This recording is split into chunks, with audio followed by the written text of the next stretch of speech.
Hello and welcome to Nightline. I'm Brandon Wong. The headlines. Sarawak report confirms past president's payment to settle suit. And watch Sabrina Zainal as she masters advanced driving skills. Good morning. Past President Datuk Sri Abdul Hadi Awang had to foot Sarawak report's 1.4 million ringgit in legal bills in order to exit the defamation suit he filed against the portal. Confirming this, editor Claire Rewcastle-Brown said this was not stated in the mutual settlement, as Datuk Sri Hadi's lawyers had placed the sum in escrow prior to the withdrawal. In her blog post, Rewcastle-Brown also published a picture of Bank Islam cheque drawn for her lawyer, Americ Sidhu, amounting to 1.42 million ringgit.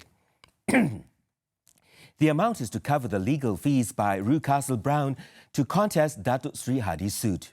The report stated there are no documents proving Sarawak report was not paid. To the contrary, there is copious evidence showing that the whistleblower site was paid by agents of Datuk Sri Hadi to allow him to withdraw his claim. PKR President Datuk Sri Anwar earlier said he had proof that Datuk Sri Hadi had to pay the British journalist to end his defamation suit. However, past Secretary-General Datuk Taqiyuddin Hassan denied his claim, saying there was no money involved in the settlement.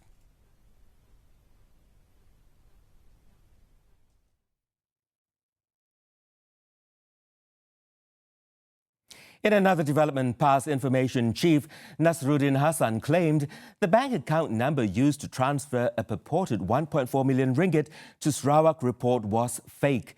He also said some of his friends had tried to check the veracity of the said bank account by transferring 5 ringgit and 1 ringgit and allegedly found the account to be non-existent. In his Facebook post, Nasruddin shared PAS's own Bank Islam account and called on those who were curious to transfer funds into that, assuring them that the transfers would go through. Meanwhile, online portal Malaysia Kini reported that Rewcastle-Brown's lawyer Americ Sidhu had dismissed Nasruddin's claims. Sidhu was quoted as saying that the transfer had already been cleared into his client's bank account. As such, he said, either the cheque was genuine or the clearing bank had made a huge mistake. Meanwhile, Rafizi Ramli claimed that the 1.4 million ringgit cheque made out to Rewcastle-Brown in the settlement suit allegedly belonged to a prominent CEO with a government-linked company. The PKR vice president said some of his friends had tried to check the authenticity of the bank account via small transactions and allegedly found the account to be non-existent. Rafizi said after investigating, he discovered that some numbers of the account were missing. He added that he had researched to see if the account existed and the 10 digits stated in the agreement were only part of the full account number of 14 digits.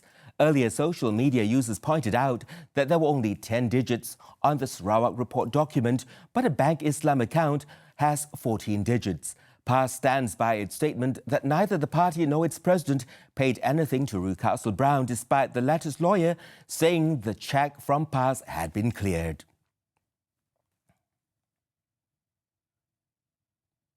In the meantime, 2 more PAS leaders gave statements to the Malaysian Anti-Corruption Commission, or MACC, on Friday over the allegation that the party received 90 million ringgit from UMNO. They are the PAS spiritual leader Datuk Hashim Jassin and PAS Central Elections Department Secretary Muhammad Nasir Daud.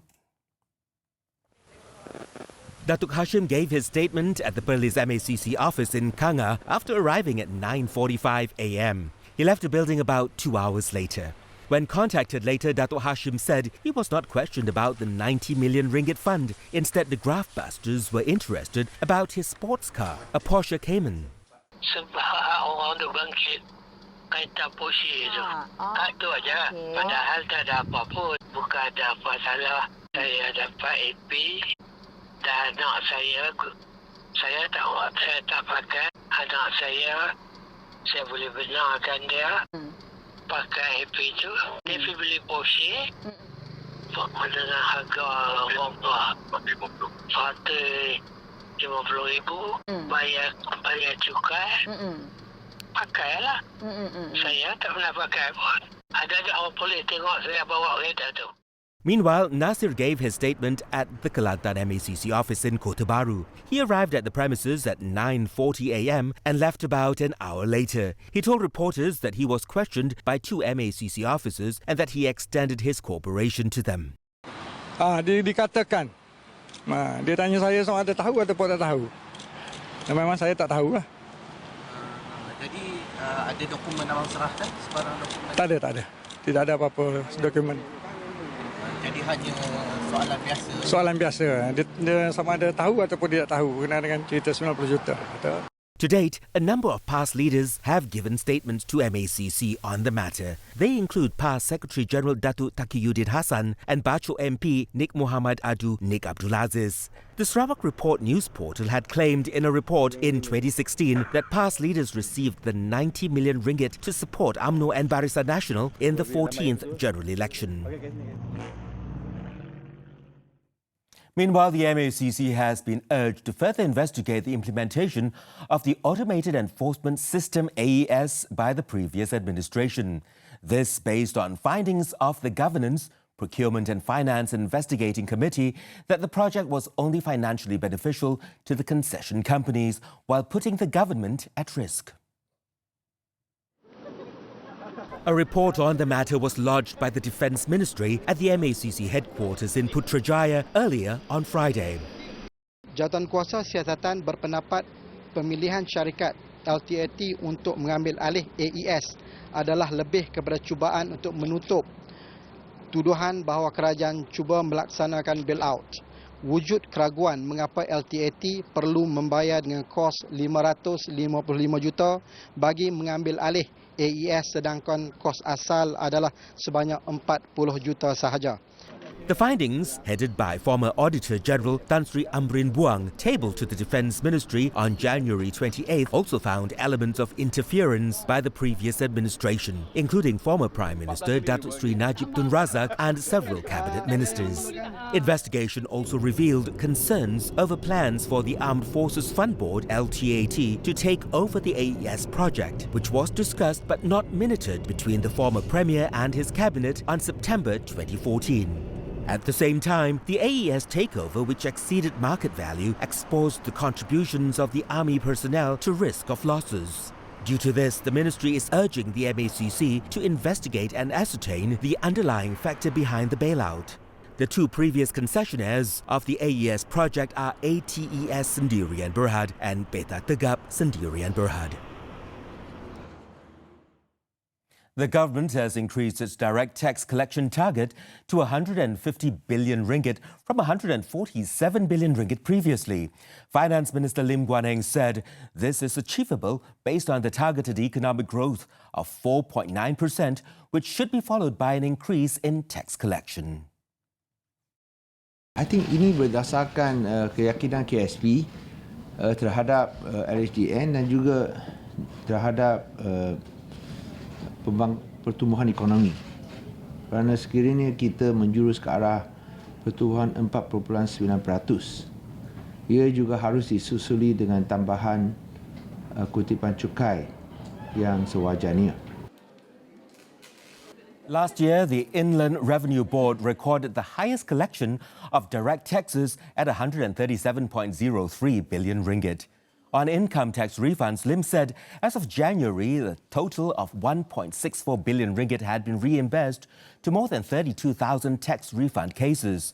The refund of tax areas amounting to 37 billion ringgit or 19.4 billion ringgit for goods and services tax and around 18 billion ringgit in income tax this year is expected to be completed within 10 months or earlier.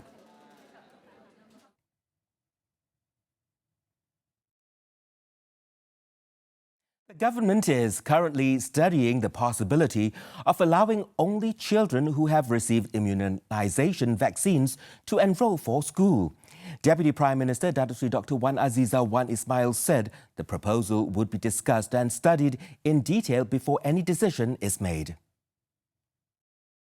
Memang itu salah satu daripada apa yang kita syorkan supaya menjadi pencegahan terhadap penyakit-penyakit. Itulah sebabnya asas vaccination diadakan dan dibuatkan research dan kajian.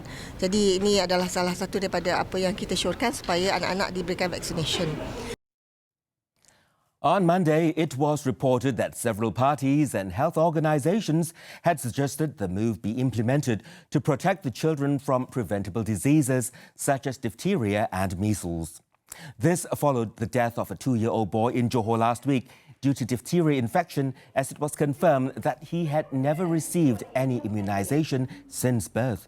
Datuk Sri Dr. Wan Aziza assured that immunization was safe and should not be doubted, as the Department of Islamic Development Malaysia, JAKIM, had also issued a fatwa on its halal status.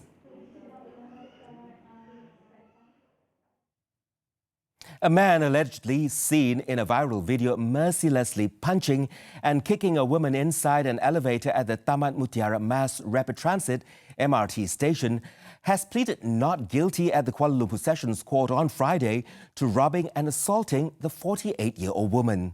Tina Tayalan Gunasegaran was charged under the Penal Code for voluntarily causing hurt in committing robbery, which is punishable by up to 20 years imprisonment, a fine and whipping. According to the charge sheet, the 26-year-old man was believed to have brutally beaten and mugged the victim, Lee Mei Shan, at about 6:45 a.m. on February the 14th. The female victim, who suffered injuries to several parts of her body and swelling on her forehead, also lost her identity card, bank cards and 400 ringgit in the incident. Judge Mahyon Talib disallowed Tina Tayalan bail due to the nature of the heinous crime and has set the case for remention on March the 15th.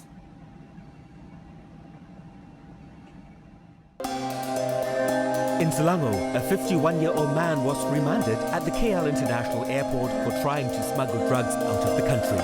He was arrested with clear plastic packages hidden underneath his clothes on Wednesday. Police have identified the drug as shabu methamphetamine, weighing 2.3 kilograms worth 113,900 ringgit.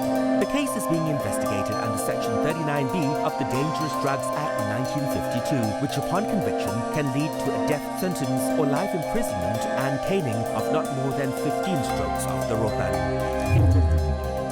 Police have smashed a drug trafficking syndicate which had been active in Kedah and Perlis since 2 months ago.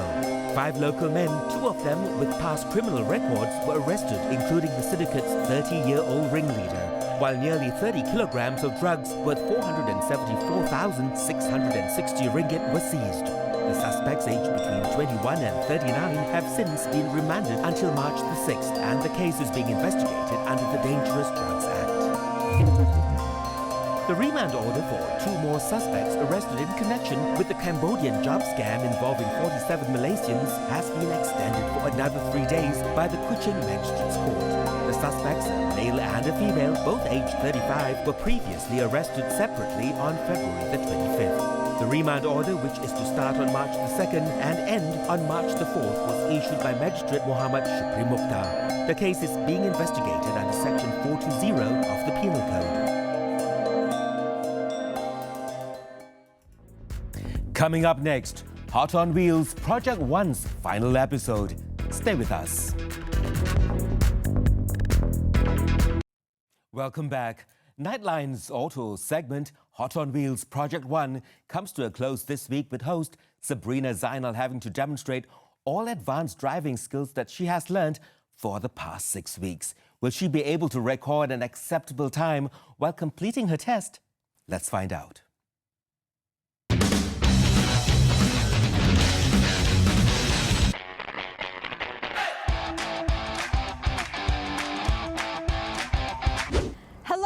Welcome again to another episode of Hot on Wheels Advanced Driving.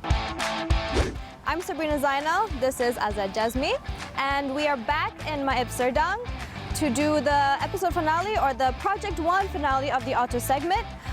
So I'm a little bit sad, but this is going to be a really fun challenge to do. Do you want to explain this obstacle course that we have here?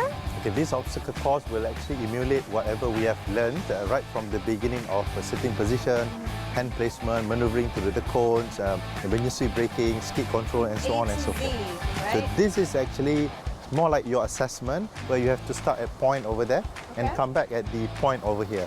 We are going to do a little bit of time attack. You have to do it very smoothly and of course fast and without hitting the cones. Okay. Are you ready? I think I am. I'm going to do my best. Okay, let's go. Let's do it.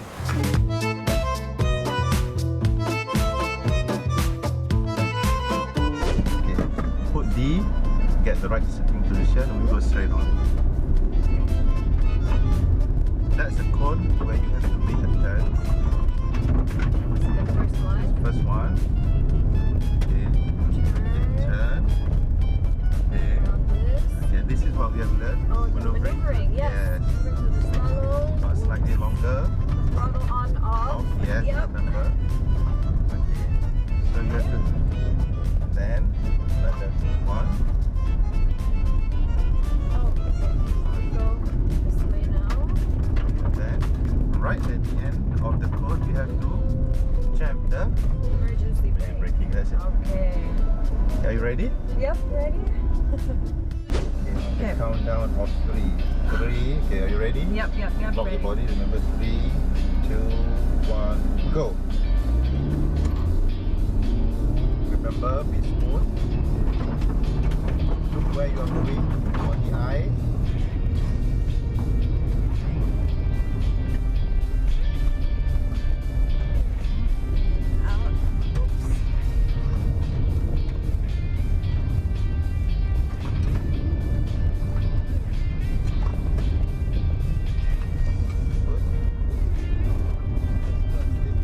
Just pass by the cone. Pass by. Do not brake. Once you pass by the cone, now you brake. Okay, brake. Good. 36.82. Fantastic. Okay. Is that an okay? This is more than okay. Let me show you. Okay, let me show you.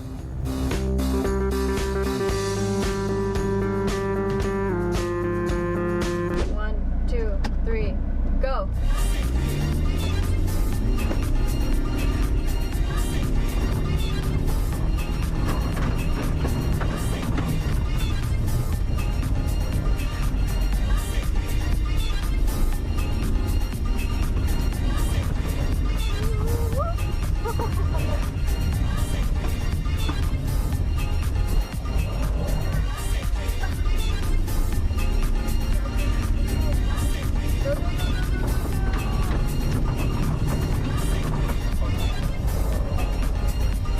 Timing?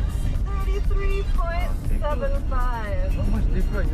You were doing something like, let me see, 36, I think. 36. 36.82. Okay, you're doing well. The thing is, there was one technique that you used that you haven't taught me yet, which What's that? was the hand braking. Handbrake Oh, turn. handbrake turn. Yeah. So I think because of that really helped when I noticed that it made the turn much sharper and it saved you some And time. faster, okay. Yeah. That is the, I would say, that is the bonus technique. If you want, do you want to learn? Yes, Then- I do. Okay, now that is what we call handbrake turning. What is Okay. handbrake turning? When we are about to do the U-turn, instead of going to the normal way, we use the handbrake to instigate just to lock the tire to ensure that we tail off the car slightly.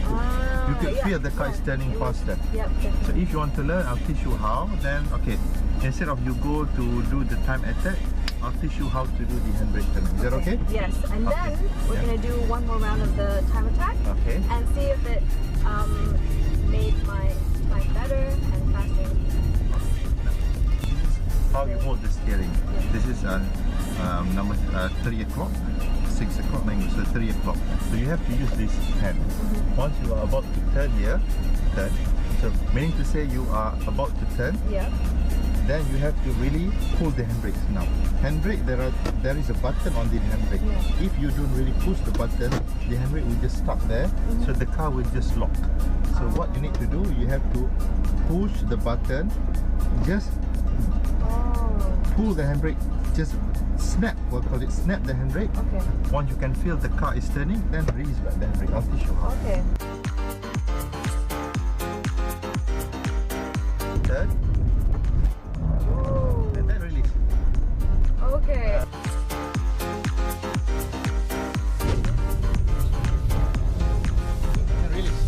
you are, faster. Remember? Okay. You can see? Yeah. Okay. Okay. This is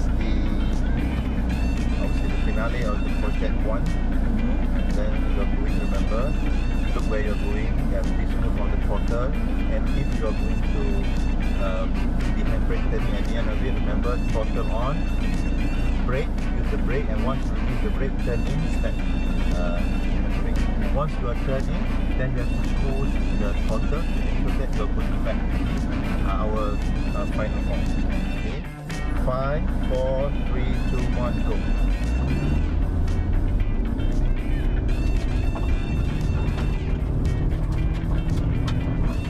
Brake a bit, turn in, smooth on the throttle, good, faster, smooth on the throttle, okay, good, alright, good, okay, sometimes go not too fast, be smooth, okay, on, off throttle, good, okay, yes, okay, remember, handbrake, nice, okay, good, okay, throttle back, good, okay, faster, remember, good, go, okay, brake.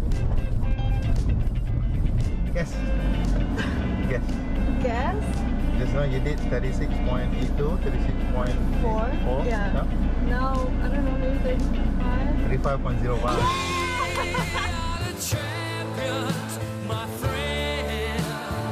Why? Okay, so it's 1 second. Smooth. And then, of course, you use the handbrake, but you use it smoothly. 35.05. Just now, the first one you did 36.82. Say that's not bad. I mean, I Very improved good. a little Okay. bit.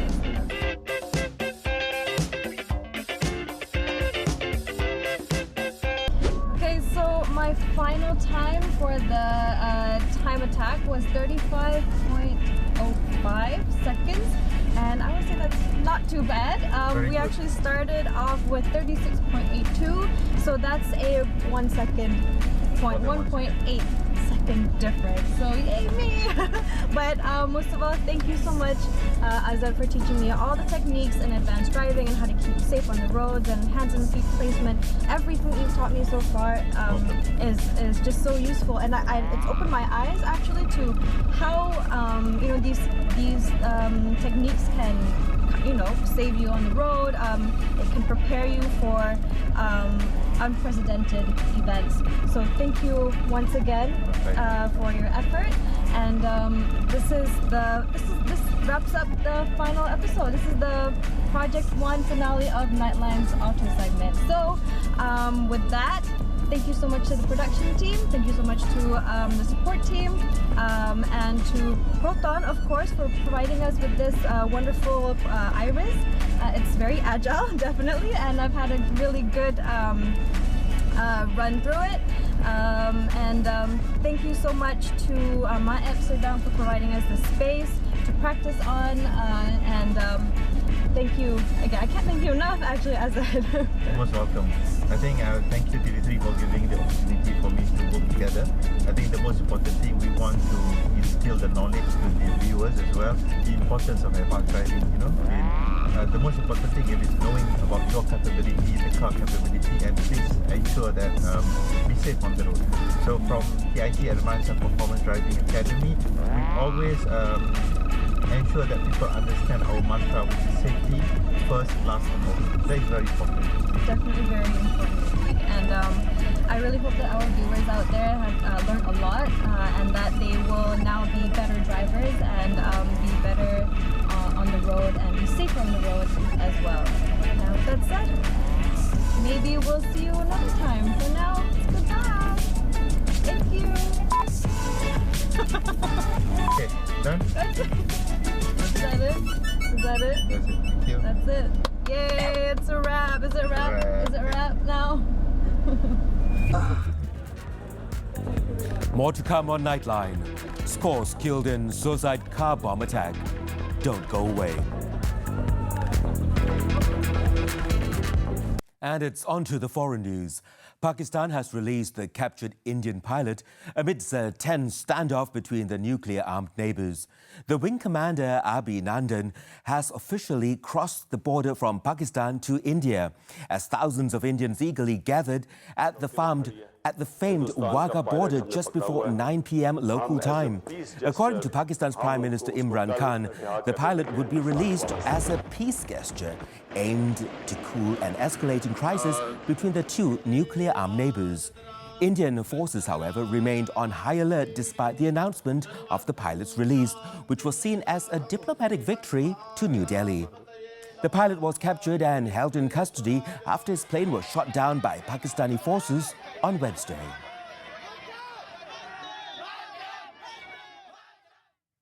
In Somalia, a suicide car bomb attack has left at least 29 people dead and destroyed buildings in one of the heaviest bombings to hit Mogadishu.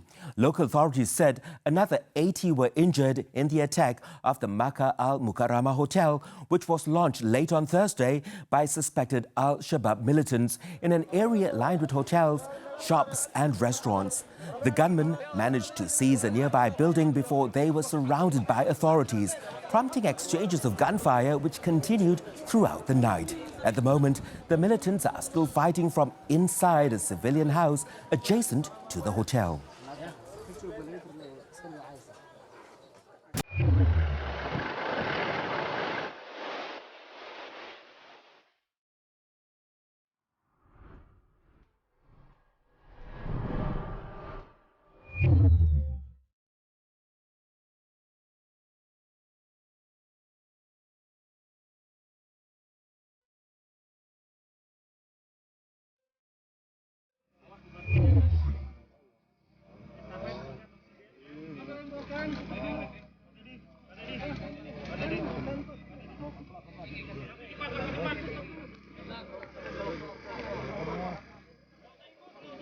We're going for a short break. When we return, JDT claims top position after beating Selangor in the Super League.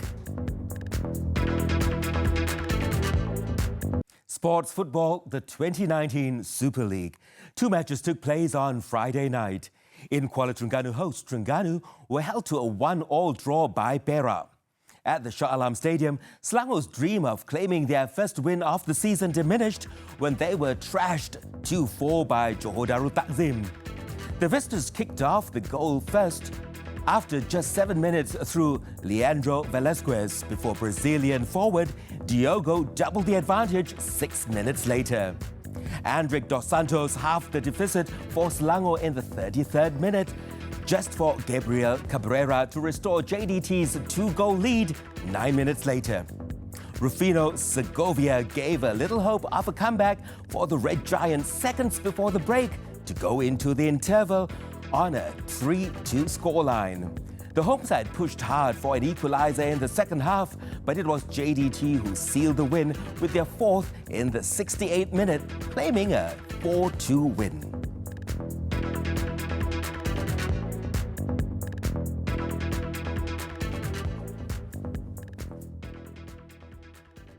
As Nightline draws to a close, let's take a look at this magnificent display of the Northern Lights seen over the skies of the Arctic in Finland. With that, I'm Brendan Wong. Thanks for your company and good night.